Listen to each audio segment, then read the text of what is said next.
Then who was flickering the lights?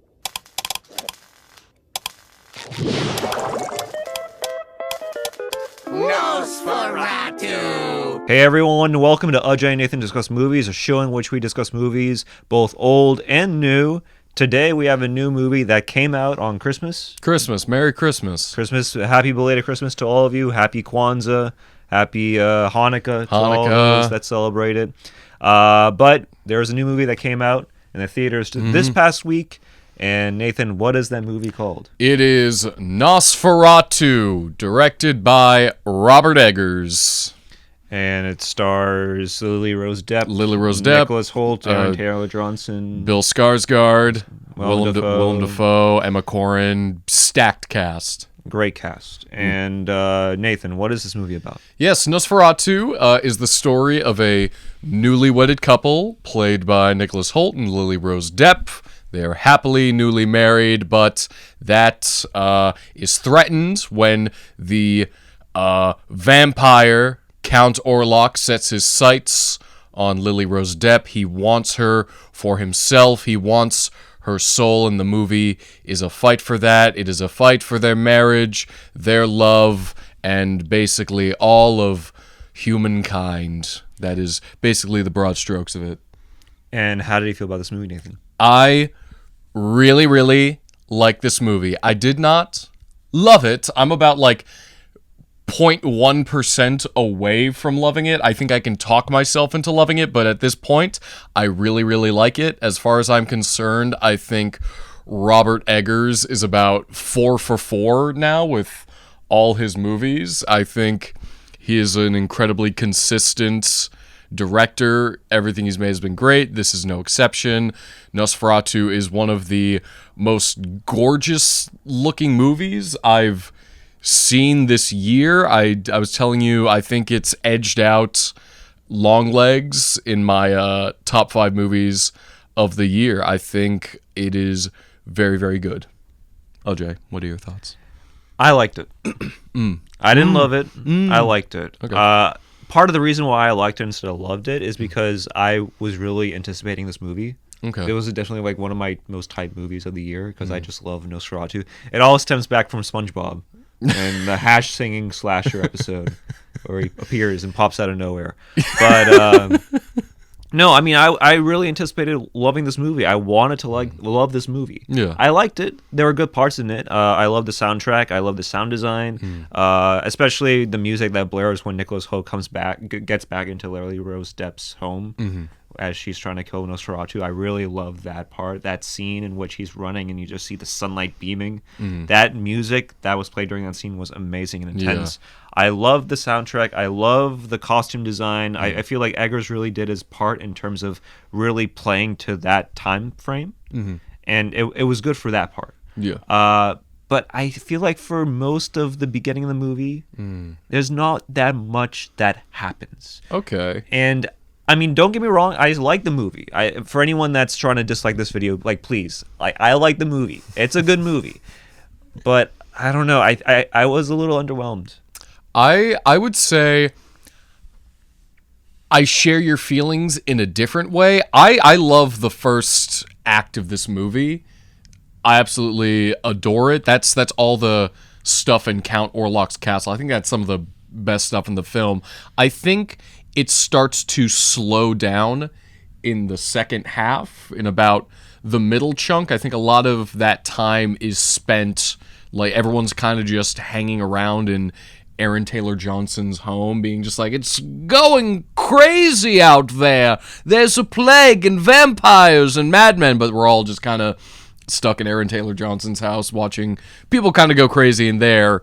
But it's a nitpick on my part. I don't feel right demoting a point from the movie just because it gets a little slow, because I feel like there's still a lot of good stuff that really happens in the slower moments of the film. It felt so meticulous and thought out. Some of the best scenes in the movie for me are just when people are kind of talking. At times it felt more like a period drama than it did like a horror movie. I think I was with Willem Dafoe. It definitely felt very Poor Thingsy. I think that's just the Willem Dafoe effect, where he kind of comes in and he's just doing his own thing.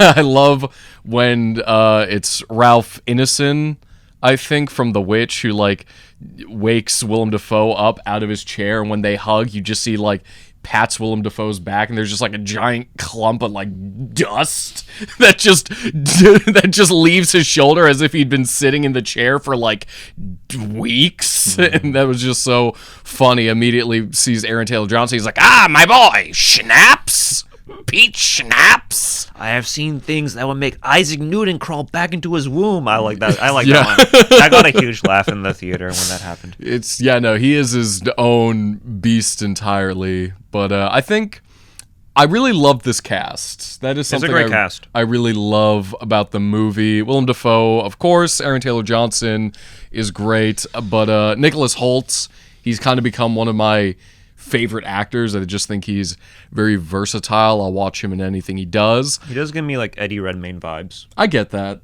I'm not just saying that because you're British. I'm just saying like in general. Yeah, no, I can see why you'd say that. And then the person who surprised me the most was Lily Rose Depp. She's great. I was shocked by her performance. I think initially she was the person I was the most hesitant about. I'd only ever seen her in The Idol. She's not that bad in The Idol. I liked her performance in The Idol. That's not a great I don't think it displays her talents as well as this movie does. Probably not. Probably not. You know what I think it is? I think you're gay.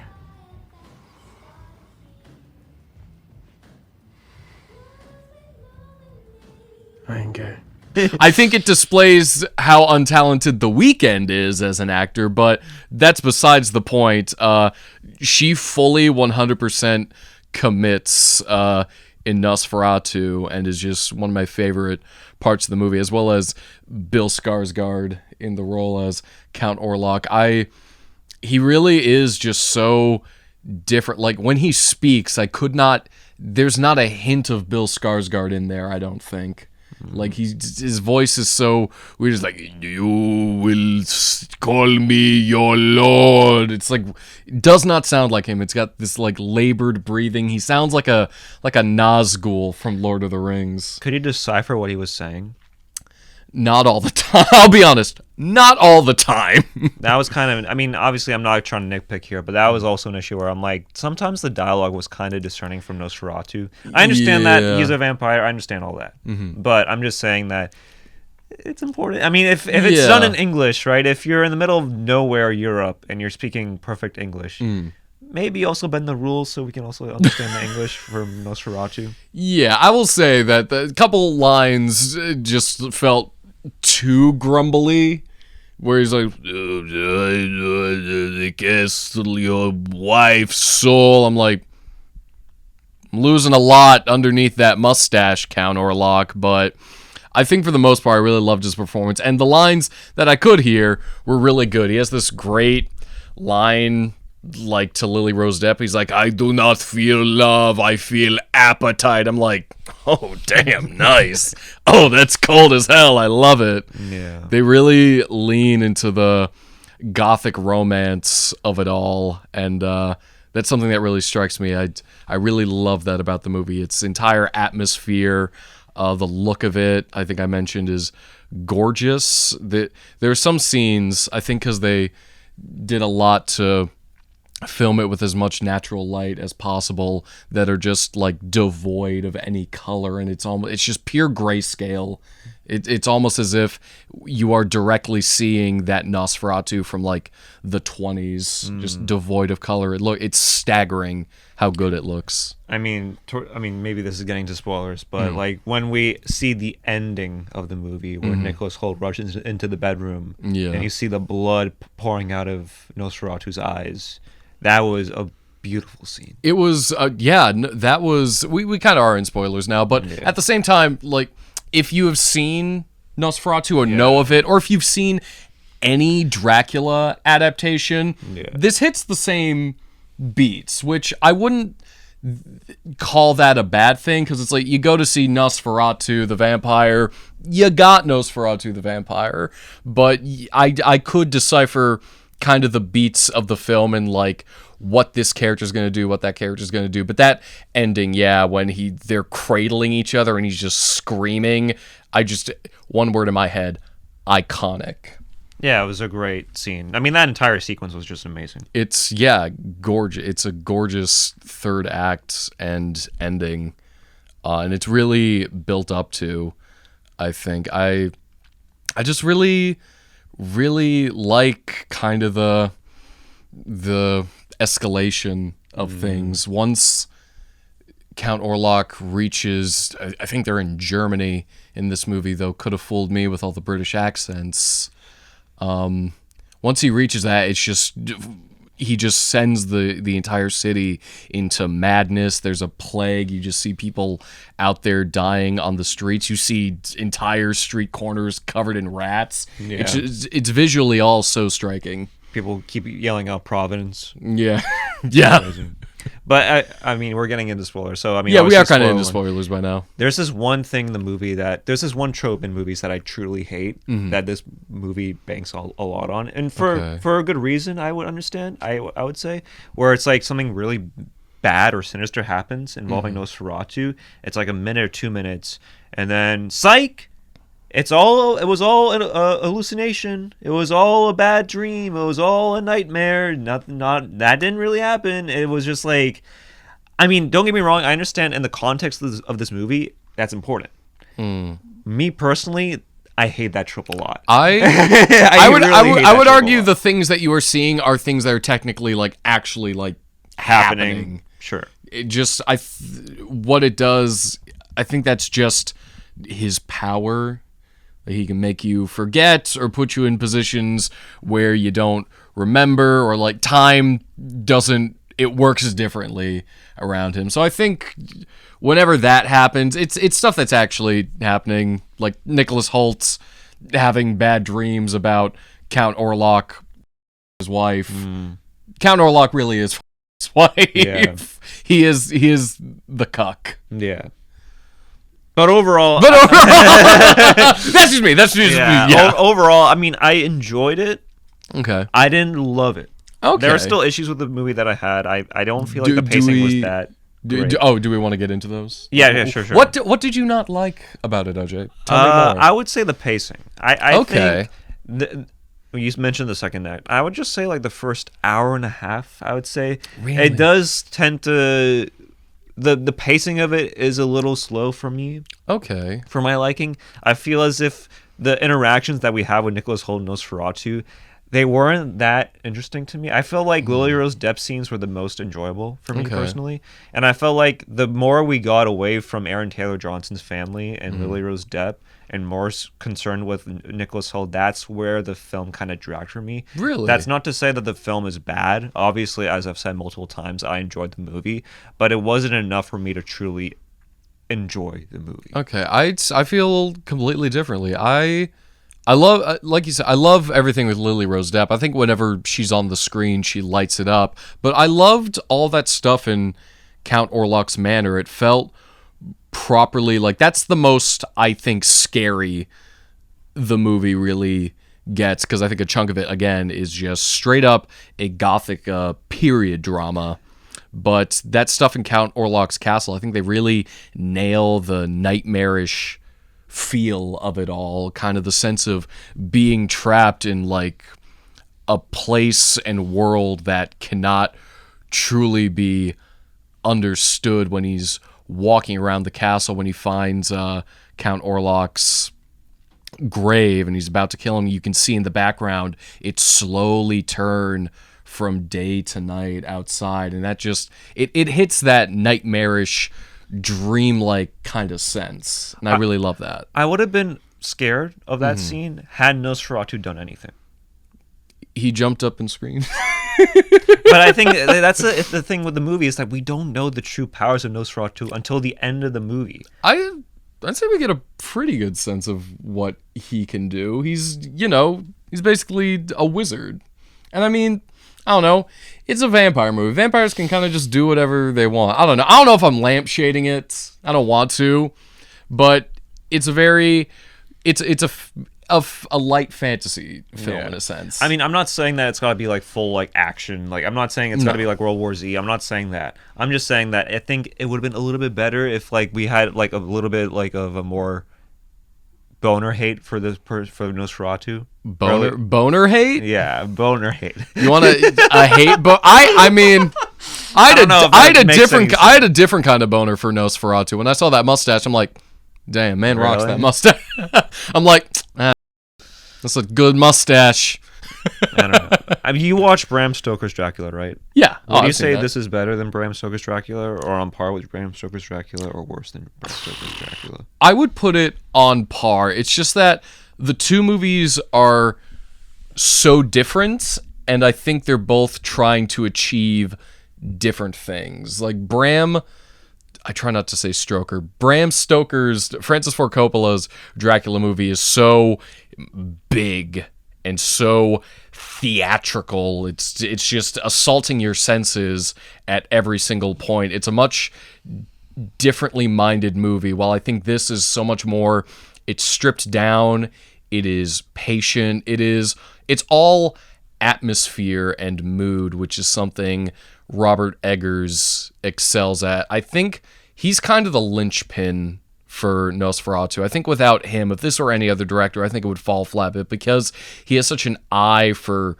visuals and such a restraint on what he shows and what he gets across to the audience, they're two very different experiences, but I would put them on par with one another, personally.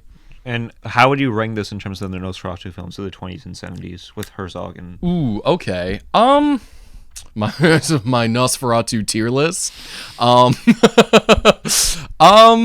I don't have that much of a memory of the 20s Nosferatu. I think I might have watched it in high school. I do have more of a current memory on the Werner Herzog Nosferatu the Vampire. I would say it might just be a recency thing, but I might put Robert Eggers' Nosferatu up ahead Werner Herzog and then the 20s version, because I just think Robert Eggers' version, the thing that struck me about it was I found myself very much really loving all the characters and thought a lot of the movie was dedicated to kind of being with these people, learning about them, understanding them, and having some kind of care for where they're at emotionally. I think that's what struck me the most about this movie, is that by the end of it, I'm like, I kind of like everyone here and want them to,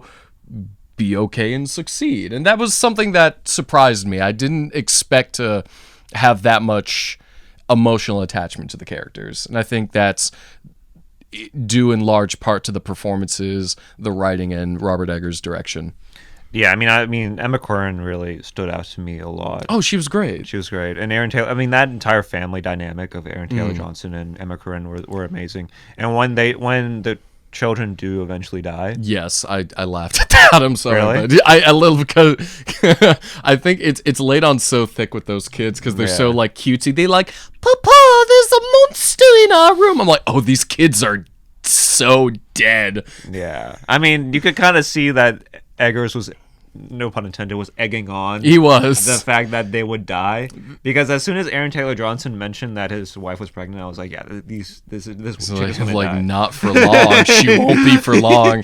Yeah. He breaks into the room, just like picks up one of the kids and kind of just chucks it to the corner. In my theater, when the kids died, there was like an audible gasp. Oh, that's great. To the person to the right of me. And it was hilarious. Because I've laughed at that. Like, I didn't laugh at the scene, but I was just like, the reaction. Like, is this your first time watching a movie? Yeah. How would you rank these Nosferatu and Dracula? I mean, movies, I love Isabella Adjani. Oh, she's fantastic. Yeah. So I'd probably say the 70s. That's fair. That would be number one. And what would number two be? I would probably say Nosferatu. I haven't seen Bram Stoker's Dracula yet. Okay. So I can't really judge it. And I haven't seen the 20s, but I do like the 70 version. You like the 70s version. Would you say that would you put Robert Eggers' Nosferatu as just below that? Again, my sample size is very small compared to yours. Understandable. So like I'd probably put it below the 70s version For the time being, until you see. Until I change my mind. Until I change my mind. Until I watch it a second time. I'm setting my ways until I've changed my mind. Yeah, until I see it a second time and my opinions change. Yeah, based off the backlash I get from my opinion. You're not going to get any backlash. You're forming your opinions very well. I understand where you're coming from. I don't know. I mean, overall, I enjoyed the movie. Yeah. But there were issues that I had with it, and I would say that. For me personally, I think if there were just some issues with the beginning of the movie, and I feel like the less time we had with the family and with Lily Rose Depp's character, the more I couldn't really get along with Nicholas Hoult's dynamic and his arc. Like, I mean, they try and make us sympathize with him, but it wasn't enough for me to truly buy into him. That's fair.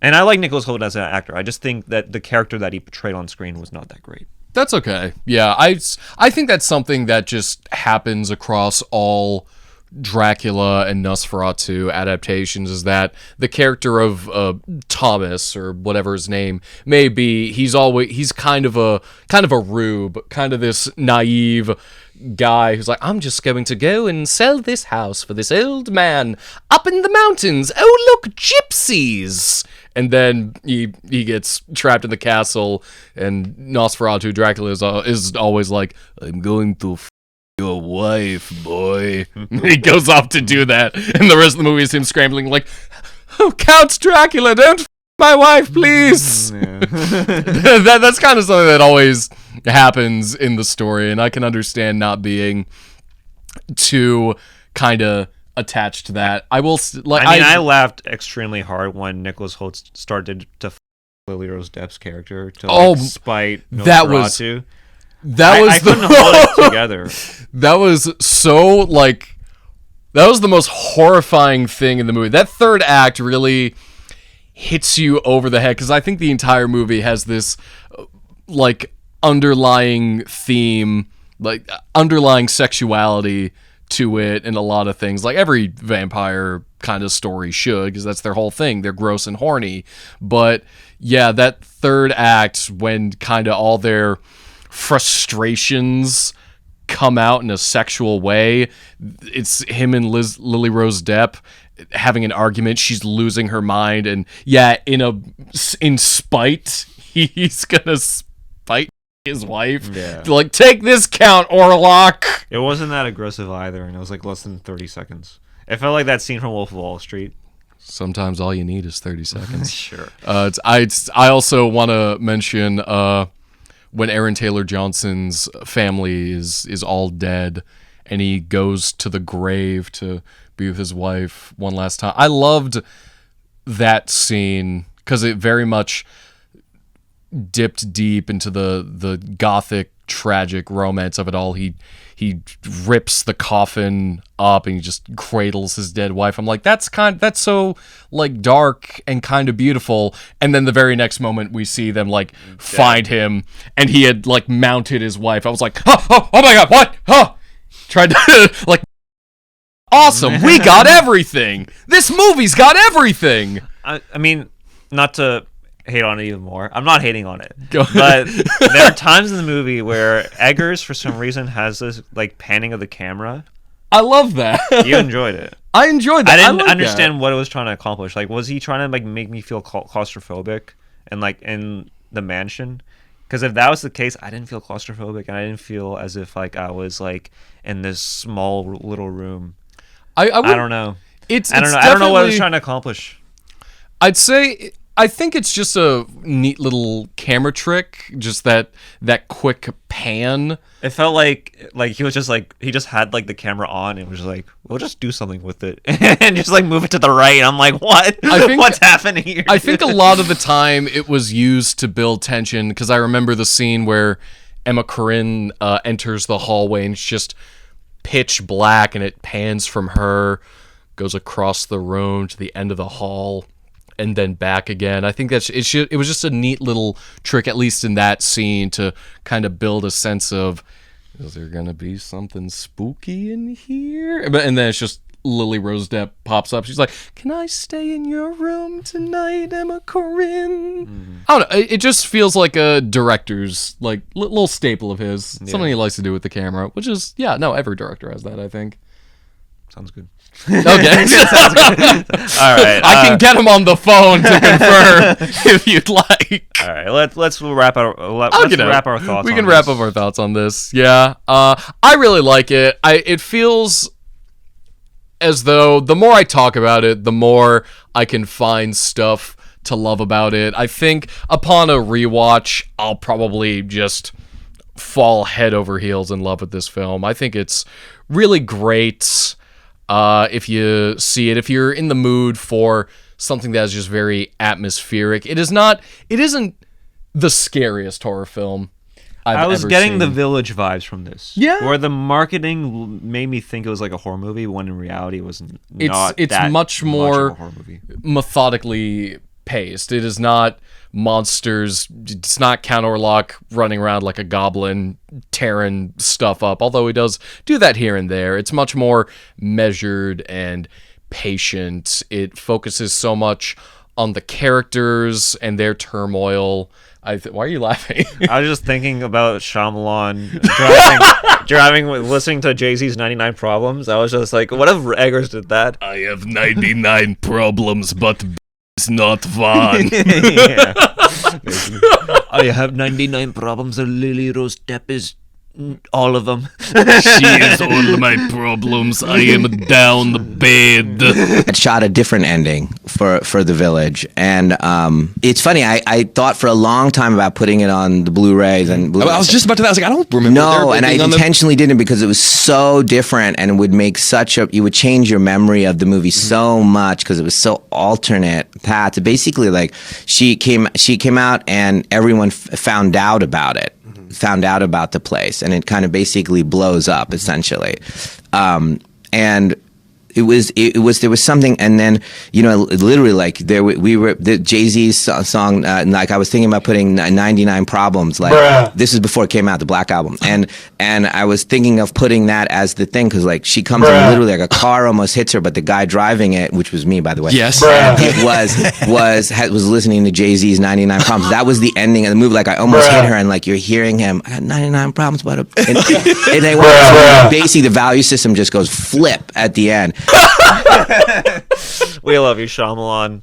We love Shyamalan. Yeah, we do. We love you too, Robert Eggers. We will never not mention Shyamalan on this podcast. Yeah, we were doing really good. We were doing really good. We need like a dog collars for whenever. It's like, so it reminded me of a Shyamalan movie.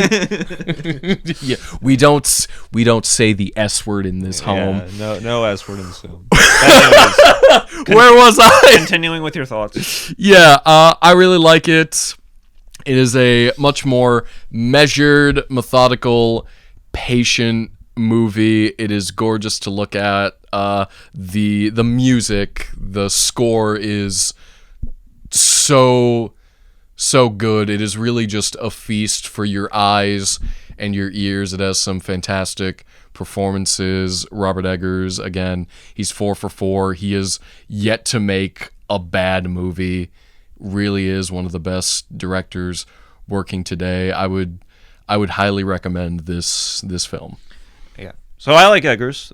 My final thoughts. I like Eggers. I think this was a good movie. I like the set design, the costume design. He really makes you feel like you're transported to a different world, to a different time period, and I think that's really good. The cinematography was amazing. The acting was stellar. I feel like this cast really brought it. They understood the assignment. I hate that phrase, but they understood the importance. Man, rent was due. Yeah, I hate that.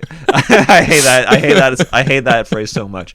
But they understood this, like the importance of really delivering in an Eggers film, and they really shined through. I was really impressed by Emma Corrin and Aaron Taylor Johnson. I thought they were standouts. And Lily Rose Depp was also amazing in this film.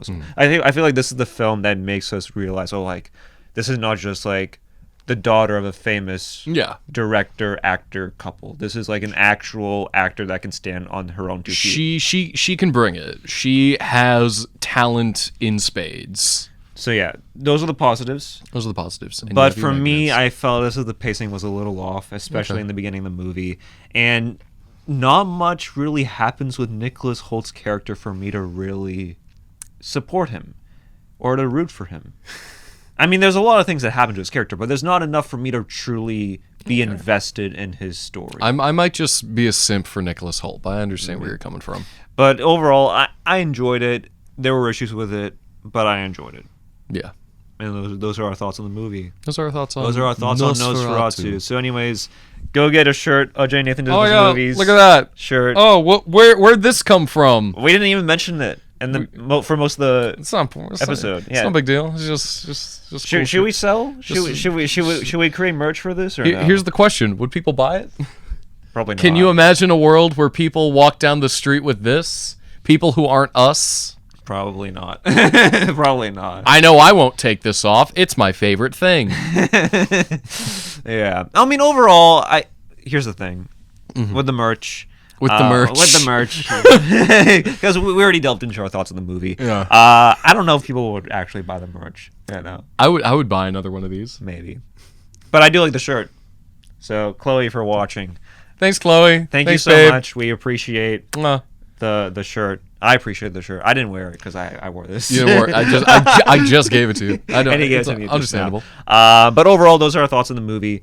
And let us know how you felt about it. What are your thoughts on it? Did you love it? Did you hate it? What would you rate it? We're basically just borrowing. What's your vampire tier list? Where does Count Orlok with a mustache fall on there? Is he S tier, A tier, D tier? Yeah, and where would you put the SpongeBob episode in terms of the best SpongeBob episodes of all S time? tier. S tier. S tier. And that's one of the best Nosferatu adaptations of all time. Yeah. This movie completely missed the walls ooze green slime. They did. They did. So those are our thoughts. We'll see you sometime later. Next year. We don't know what movie we'll discuss next. Baby Girl? Maybe. Baby Girl? Baby Girl. Or The Brutalist. Or The Brutalist. A nearly 4-hour movie. Actually, no, I'd like to vote for a complete unknown. Complete unknown? Really? Over 4 hours. Oh, okay. Over something that's 4 hours, yeah. It's a 3-hour and 37-minute movie. Why? I don't know. Tell me why. Anyways, that's it. Bye. Peace.